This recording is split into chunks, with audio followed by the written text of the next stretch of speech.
Hi, everyone. Welcome to The Future of Energy, our ongoing monthly series presented by the Institute for Science and Policy and the Denver Museum of Nature and Science. My name is Trent. I'm with the Institute, and we're thrilled to see so many of you spending part of your day with us. Thank you. So this is episode 5 in our series, and thus far we've been pretty technology heavy, looking at specific innovations in different sectors that are going to be driving the next energy transition. And today we're shifting ever so slightly to look at one of the more human dimensions of energy, and that's accessibility. The idea that energy is affordable, available, and that's not something that everyone can take for granted, unfortunately. We are looking at a situation where approximately 1 in every 4 Colorado households struggles to pay their utility bills and seek some form of relief. That's only been exacerbated in the time of COVID. So we're going to be unpacking the idea today of what it means to have energy that's affordable for all, available to all, and the bearing that that has on the wider energy transition in Colorado as a whole. Because, the state has set forward pretty ambitious decarbonization goals. We know the Colorado Climate Action Plan has targeted 90% reductions in carbon emissions by 2040, and that's going to require change at scale. We have to make sure that everyone can come along, and that we're going to be talking trade-offs, programs, options, all kinds of great things today. I am just delighted to be joined by Jennifer Gremmert, who is the Executive Director of Energy Outreach Colorado. That's a not-for-profit organization empowering people through energy security. Jennifer has worked for numerous nonprofit organizations, including the National Office of Junior Achievement, Up With People, the University of Arizona, and the University of California. She has served on the board of directors of the National Energy and Utility Affordability Coalition, and as chair of both the Governor's Commission on Low-Income Energy Assistance and the Colorado Utility Consumer Board.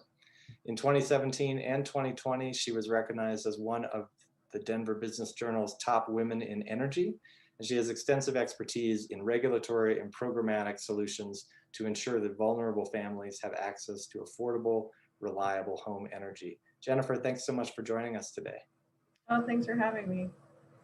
So I wonder if we could jump right into discussion and unpack this term of energy accessibility a little bit. What does that mean in your eyes? And then maybe you could tell us a little bit about what Energy Outreach Colorado does in the state. Sure. So I'll really be speaking to this from the consumer perspective. And accessibility to me is really ensuring that everyone has access to the energy that they need to secure a healthy home for themselves. And so what Energy Outreach Colorado does and has done over the last 30 years is really a number of different things to support, stabilize, and sustain Colorado families. So we support families by helping them pay their energy bills so that they don't get disconnected. We also work to ensure that they have heat in their homes by repairing or replacing heating systems. We run large-scale energy efficiency programs to improve the health and safety of their homes, of families' homes, while also reducing their energy costs and participating in that greenhouse gas reduction. We do a lot of education of trying to get people to understand how they use energy in their homes, how they can save energy. And then we do a lot of public policy work around ensuring that energy is affordable, reliable, and accessible. So that's done both at the Public Utility Commission and at the General Assembly. And so to me, it's really about energy equity, ensuring that we have the systems and programs and processes in place that everyone can thrive in our community. How widespread of an issue is energy poverty here in Colorado? And maybe you could talk a little bit about some of the regional differences around the state, rural versus the urban corridor. Yeah, we really see, when we think of energy poverty, one of the ways we look at this is energy burden. What percentage of people's income are they spending on energy costs? And in some parts of the state, we have people spending up to 10 to 15% of their income just to keep up with their energy costs. And so as we see other costs, go up, that's challenging. So pre-COVID, just as you stated, about 1 in 4 Colorado families qualified based on their income for the programs that we work on. it's been somewhat exacerbated because of COVID. So we're seeing a lot of folks that are underemployed, unemployed. They just cannot meet their, get their ends to meet. They just don't have that income that's able to sustain them. And so this is something that we look at very differently regionally. So the urban corridor kind of running Fort Collins down to Trinidad has one set of issues. Eastern Colorado has a different set of issues, and even resort communities. So again, when you think of the consumer aspect of energy, we have Xcel Energy, which is the large, combined gas and electric provider in the Denver metro area, but there's 65 other utilities in our state. We have municipal utilities like Fort Collins, City of Fort Collins, City of Colorado Springs, that run municipal utilities, gas, electric, water, stormwater in some cases. We have rural electric cooperatives. So for example, if you live up in Greeley, Atmos Energy is your natural gas provider and Xcel Energy is your electric provider. And so when we think about a home in that community, we have to coordinate with both of those utility companies. So there's a lot of integration, speaking, to different issues, rate designs. But we also have a lot of households in Colorado that still use propane or wood as their primary heating source. In fact, in southern Colorado, there's 4 counties, Caneos, Saguache, Castillo, and now I think Alamosa, where 25% of the people that we serve use wood as their primary heating source. So as we start thinking about this energy transformation and what that's going to mean for a lot of the households we serve, this can be incredibly beneficial, that we're going to get them into a regulated utility that has really a lot of health and safety benefits. But the delivery infrastructure that we have for the contractors that we use, all the technical aspects that you've been discussing, relate to this consumer delivery as we've learned. I mean, it's getting more complicated and highly nuanced. I'm curious because for many of us, the utilities are the key touch point, mostly because they're the ones who send the bills. But there's a whole other network of stakeholders involved in accessibility, from municipal governments to the Colorado State House to nonprofits such as yourself. Could you tell us a little bit about the landscape and how some of those players interact around this issue? Sure. So we work very closely with the state of Colorado. There are federal assistance programs that are managed by the Colorado Department of Human Services or the Colorado Energy Office. And we support, funding for those programs, accessibility for those programs, but there are limitations to what they can do. And so when Energy Outreach was created, it was really to fill in a lot of those gaps. So the way that we deliver our resources is through a network of partners. So on the energy assistance side, families can come in to an organization like a Salvation Army or the Catholic Charities or La Puente Home down in Alamosa that they need emergency assistance. So that may be with food, with rental assistance, and at that point we can provide direct energy assistance, and that's a credit right onto their utility bill. So those are really the touch points that we have in every single local community across the state. We really do partner very closely with utility companies. We want families to know that they should contact their utility, explain their situation, get them on a payment arrangement.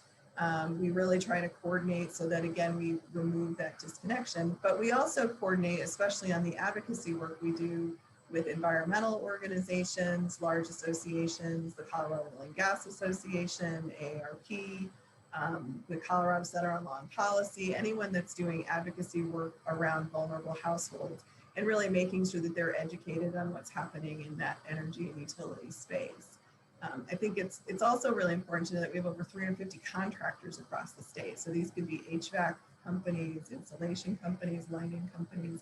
So when we think about, the energy efficiency work we're doing, and again, as we look at this transition that's coming, how do we ensure that the households that we represent have access to all this innovation and opportunity to reduce their cost, to better integrate their energy with, all the other opportunities that are going to come through that transition without being left behind. And so it's requiring a lot of education on our end to make sure that we understand the most updated building sciences, that we're connecting with all those, associations that do mechanical contracting, new construction, that we're looking at what's happening with climate change and environmental policies in municipal, communities, specifically Denver. I've been serving Denver Climate Action Task Force and now on Energize Denver, really setting the tone for what other communities within the state can do. And then also tracking this at the state and federal policy level, because these, threads of this work are continuing in so many different areas. Mm-hmm. So lots of stakeholder partnership.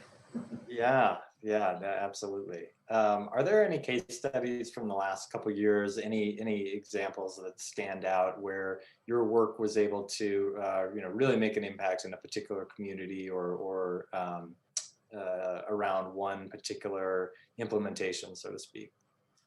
Yeah, what's really great is we've had a lot of actual national recognition through ACEEE, which is the American Council on an Energy Efficient Economy, on the energy efficiency programs that we've delivered over the last decade, specifically with Xcel Energy, but also with some of the other utilities like Black Hills Energy, Atmos Energy, that have been really innovative. We have a nonprofit energy efficiency program where nonprofit organizations that serve vulnerable households, so think of shelters or food banks or affordable housing, transitional housing. When we can help reduce their energy costs, then they're able to put more of their operating budget into actually helping households. That's been an incredible support, especially now since so much demand on those services have increased.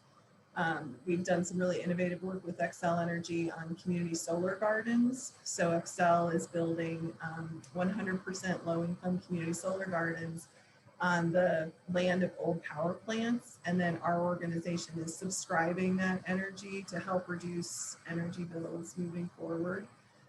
We're constantly thinking about how do we innovate and improve our systems and processes and programs to better deliver to households. We've done a lot of innovative work on that crisis intervention program, which is the furnace repair and replacement program. We had an example of a 90-year-old woman who's been without heat all year and who was finally able to apply for the LEAP program, which is the state program. And within 48 hours, we had a furnace installed in her home, so she has heat. And that's just one of many examples. Another critical example is we've just worked on a house in Eagle, Colorado. It was a family of 5 in a mobile home. They called because they called their utility company. They felt something was wrong. The furnace had to be red tagged. They had to be moved into a hotel. There was some health issues. And again, within the network, we were able to get them energy assistance. We were able to upgrade the home to replace the heating system, add highly efficient lighting, insulation, air sealing. That's going to improve the health and safety of that house, of that home. And again, there's not a lot of affordable housing in that part of the state. And so being able to sustain that housing and make sure that people can afford it and be healthy in it is just absolutely, our pleasure, but also a really important thing that we need to figure out how to scale as we move through all of the transition, both, within the climate section and climate world, but also with just our income inequality that's being, again, really highlighted through this COVID impact and what those increased health costs can mean to households. Every little part that we can do to improve that affordability and accessibility, as we're discussing, is just absolutely critical. And we have, 25,000 examples of that we did in 2020. So we're really excited about this work. That's terrific. Well, and you bring up an interesting point about retrofitting more generally, the idea that there are lots of structures, residential, commercial, all around the state that will need an overhaul, especially as we're moving toward these deep decarbonization targets here in the next couple of decades. And all of that, of course, comes with a very high price tag at scale. Are there any strategies that you've come across that you and your partners work on to try to, out with the old, in with the new, so to speak? Or is there, can you just speak to that question a little bit?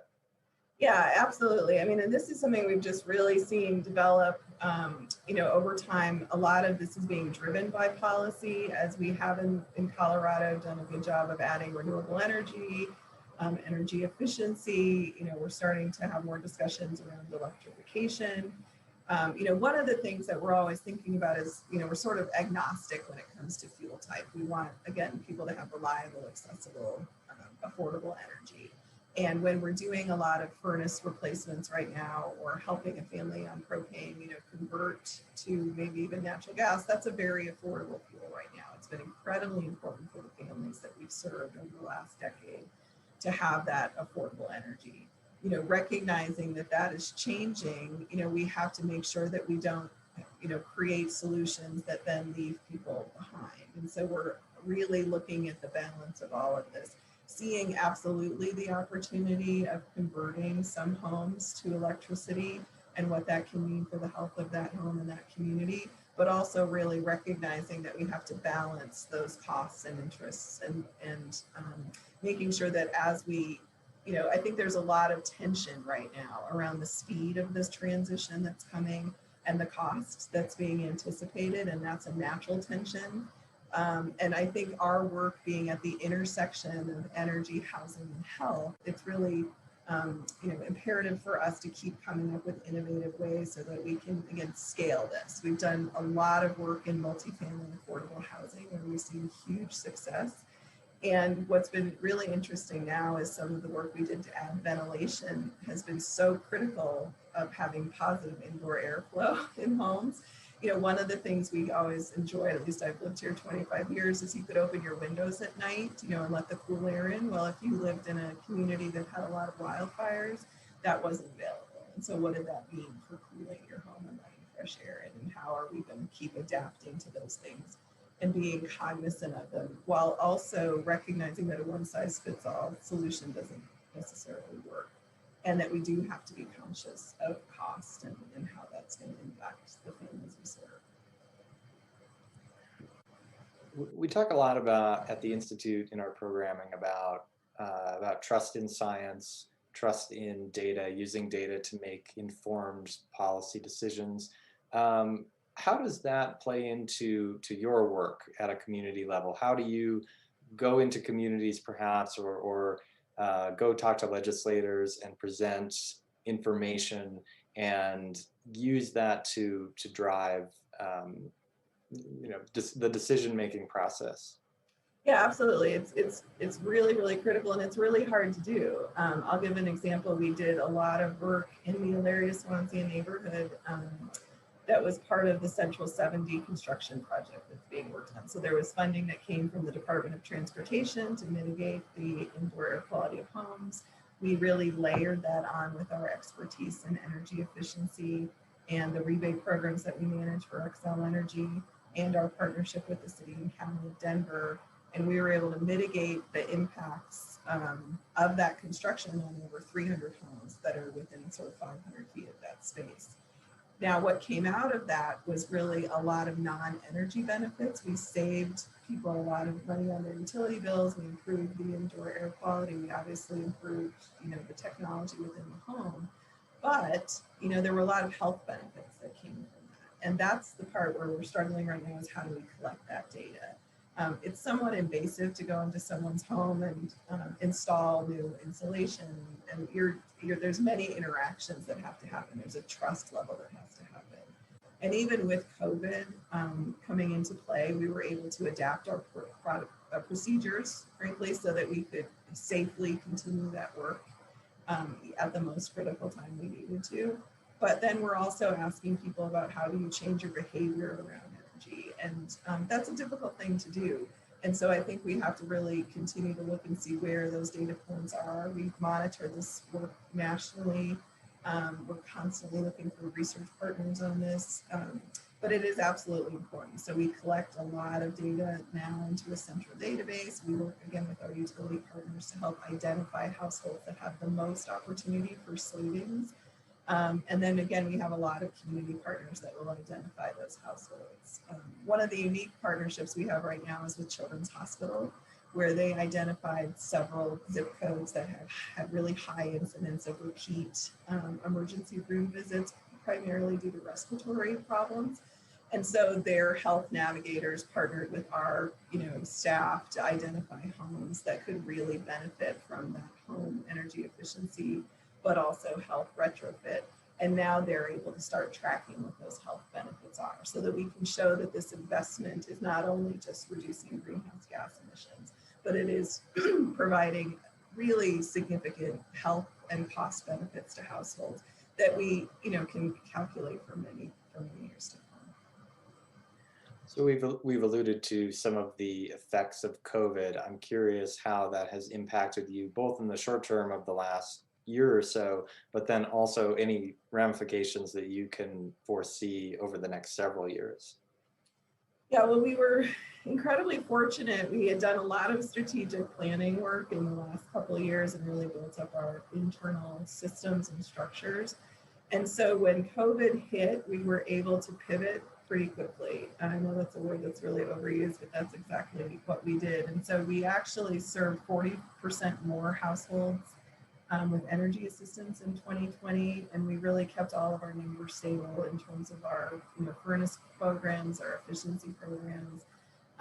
We did some innovative work with Black Hills Energy down in Pueblo, where we delivered over 5,000 kits, home energy efficiency kits that people could do self-install, to improve, reduce their bills, and just, kind of kept looking at what are ways that we can improve this. I think one of the things we learned is that the agency partners that we, help to deliver our assistance across the state, that was a really big shift for people that would normally come into the office, have someone to talk to. There was a lot of technology challenges that we had to overcome and trust issues, sharing information in a way that's a little bit different. But I think, again, it was so amazing how our programs absolutely were at the right place at the right time to help meet the needs, right? We saw utility companies set up moratoriums so they weren't disconnecting households, so we could get people really educated on how they could set up those payment arrangements. But then we were ready, we were successful at the legislature in securing just under $10 million this year for additional energy assistance. And so we anticipate that moving forward, there's new opportunities, and we already have sort of the systems and mechanisms to deliver that support. Mm-hmm. I'm looking in the chat here. Paul asks about heat pumps. Do you have a sense of how many heat pumps have been installed, or is that a technology that you're turning to frequently? We're starting to do some pilot work in that space. The few that we've worked on have been expensive. So that's kind of that balancing act. One of the things we're identifying in the households we serve is just that heat pump technology may be beneficial, but there's a lot of other work that has to happen in that home for that technology to be successful. And so I think that's something that we're really anxious to continue to do. We're looking at that both on the multifamily side, so our large partners that, maybe 100 units or more, and then also on the single family side. So it's certainly something that we're monitoring. I know the older heat pumps are, the technology is changing so fast. So just like 10 years ago when we couldn't imagine, the price of solar, I think, we'll be in that same place 10 years from now. And so I think it's just, how do we keep up with that evolution? We're certainly, trying to bring in, we have utility funds that come through a demand side management plan that was just, it's being, finished right now. And so, and again, policy drives some of that so that there's funding that's set aside. We just recently participated in Xcel Energy's transportation electrification plan. So again, we intervene and it's an adjudicated process. So we have attorneys and expert witnesses that participate in that. And we were really pleased with the amount of emphasis on equity and ensuring that all Coloradans can participate in that particular plan and really see a lot of opportunity there. But recognize it's going to be a lot of education. And again, where we're in homes now, where we're installing energy efficiency equipment, where we're doing bill payment assistance, that's a really good time for us to educate about these other programs. So I'd like to pivot us a little bit into some of the advocacy and public policy space, if we could. I'm curious about energy outreaches, advocacy efforts, and some of the things that you're doing at the state house, and maybe some things that you're working on this year. Yeah, so we just did our kind of annual report for 2020, and we were in 16 cases of the Public Utility Commission last year, which is a record for us. And so again, every time there's a rulemaking or a rate case filing, demand side management program, we've gotten more involved in the renewable energy standard filings. And again, now we have the transportation electrification. We also did some work on consumer protections that passed in the 2019 legislative session in 2020. So we're, following up on all of those things. And it's a really exciting, important work that's helping to save money, for all ratepayers, but then specifically targeting additional assistance to the families that we represent. We do similar work at the Capitol. So as I mentioned, this year was a lot about COVID relief and making sure that people had access to, energy assistance. We're monitoring many bills that are going to be introduced this upcoming session. And again, I think it's really important to ensure that the families, again, that may not have a voice, that we can hear what their problems are, what their barriers to access are. Sometimes it's, a structural impediment, sometimes it's a policy impediment. And so what we're always looking at is how do we improve, availability and accessibility. And again, we partner with so many different stakeholders in that space. One of the players we've been working a lot with are the Colorado energy consumers, which are large industrial customers. And while we don't always agree on things, they have sort of a different philosophy on how they want energy, rate design for the large consumers you can imagine. But we're both consumer groups. And so we think about this and how do we ensure that this transition happens.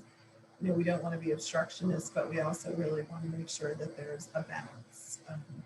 And it's very complicated. Like I said, we certainly understand the need for greenhouse gas reduction.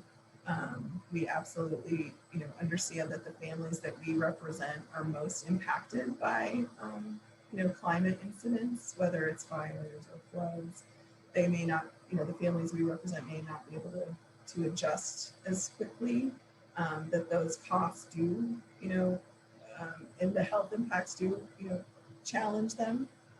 We see and I think, again, race is a really important conversation here because, we serve a disproportionate amount of minority communities with the programs that we serve. And so that income inequality and how all that connects into these larger conversations is something that's absolutely being considered. I think we were really pleased that the governor's greenhouse gas reduction roadmap, has an equity framework, and that there's really an authentic conversation that's happening in every single filing that we've been in around this. And I think it's a subject that's going to keep, being amplified as, our economic situation is still so precarious. So as we record this, we're about 24 hours away from the Biden administration. Obviously, there'll be some things that you'll be looking for in Colorado this year as well. Could you tell us a little bit about some things that you'll be watching for both on the national policy landscape and here in the state that you will be looking for, encouraged by, hoping to see? Give us a little preview of 2021. Well, we definitely have been, hearing that there's going to be some work on green infrastructure. I think when you have people out of work, the best way to put people, thing to do is put people back to work. And a lot of Energy Outreach Colorado's programs kind of evolved out of that American Reinvestment and Recovery Act back in 2008 and 2009. And again, we were at the right place at the right time, had a lot of these programs and partnerships in place. And again, because we work so closely with utility companies, that is a good place to be. Our model is really how do we get these resources back out into Colorado communities? We have to think about those nooks and crannies of the state. And I think there's a lot of workforce development opportunities that are going to come out of this. We certainly see the COVID relief through both the stimulus package that was passed in late December. There's, again, it's so funny when you are on all these different associations and, so many different national groups that are trying to predict, right? And so you need some time for the administration to get into place.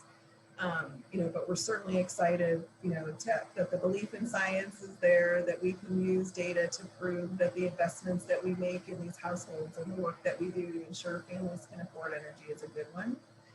That makes all of our economy safe. And it's funny when I think about science, because I was a political science economics major, so it's that social science and political science that still has to come into play, that there are good ways of delivering these resources, and then there are ways that make it difficult. And so I think our role is to really make sure that we take down as many barriers as we can while still making sure the due diligence of the funding that's publicly funded, taxpayer funded, or ratepayer funds are well spent, well invested.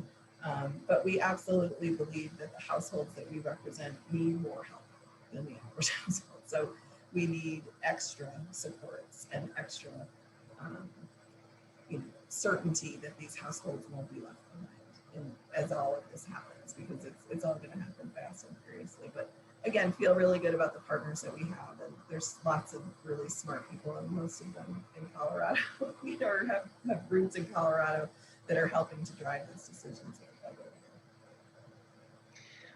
Well, I'm curious too about some of the collective action problems inherent in an energy transition. The idea that individual actions can, certainly make a difference, but what we really need is change at scale, and how that plays out in the sense of, just to name a couple of examples. Maybe I want to have an all-electric car, but I park on the street, so I don't have anywhere to charge it. Or I want to put solar panels up, I'd be all about it, but I live in a multi-family, big condominium unit, and there's no way that I will ever get all 27 other owners to agree to foot the bill for solar panels, for example. Can you talk about some of those types of challenges and how you mentioned that behavioral science really comes into play? I'm curious if you have thoughts about overcoming some of those particular challenges. Absolutely, and that's a really good point when it comes to accessibility. You may be a person that wants to participate in this green, change, and for some of those reasons you can't. And so that's where I think this, thinking about it from all different angles, from not just sort of the Denver-based perspective, but what happens if you live in Durango or Alamosa or Meeker. And I think that that's what we have to be really conscious of, and bringing more allies and stakeholders together in this work. And I will say, as participating in this recent transportation electrification planning, there were really some innovative ideas that came up. And I think, again, people are looking at what's already been developed across the country and what makes sense for Colorado, because Colorado is a very different scenario. We don't have a regional transportation organization. We have, large vertically integrated utilities. And then, like I said, we have smaller municipal and rural electric cooperatives. And so they all have different needs that need to be considered in this. And I think also for those households, and how do we ensure as many different options? And I think that's the biggest thing that I'm looking at, is that options are really important for people. And there's a lot of interesting things on the electric, vehicle side around community hubs, where we don't have to just think about vehicles, but can we think of electric bikes and electric scooters, and sort of that last mile from the public transportation side. And when we think about it, it's not just generation is the only, culprit in greenhouse gases, but the transportation industry and the building industry. And so how do we bring all of those policies together? And I think for, again, the households that we represent, we want those folks to have access just like everybody else with innovative technology. As we start to see battery storage increase, that could be really beneficial to some of the households that we work with, so that, we think about if there was a shared electric vehicle that was at a multifamily site, and then there was battery backup that could then benefit, reducing the institution's bill. I mean, I think there's so many things that are being thought about. I think with Xcel Energy adding in advanced metering infrastructure, that two-way communication and being able to really engage with your utility company. I think for a long time, we just were encouraged to sign up for electric bills, and you don't even know what's happening. And when I say, like, how do people get engaged with this, like, read your bill, like, actually read it. I mean, I still get my paper bill because I'm a geek and I like to look at this, but I think that that's something just to look at the difference, in months, look at how you engage with it. What are things that you can do in your household? And I think it's going to take that collective action of individuals doing this. And so some will be policy driven through mandates, and some will be through incentives, and then some will just be because the market's driving. And that's such a great point. We've seen how technology can drive behavioral changes just by activating our desire to interact with data in a different context. A Fitbit, you have the cost of the device, but then if it keeps you on track with your calorie count, or it encourages you to tune into your health maybe in a way that you hadn't before. A smart thermometer would be similar in this context. So I think that's such an interesting thought, that if we get the right combination of technology and implementation, that perhaps we can encourage an entirely different mindset.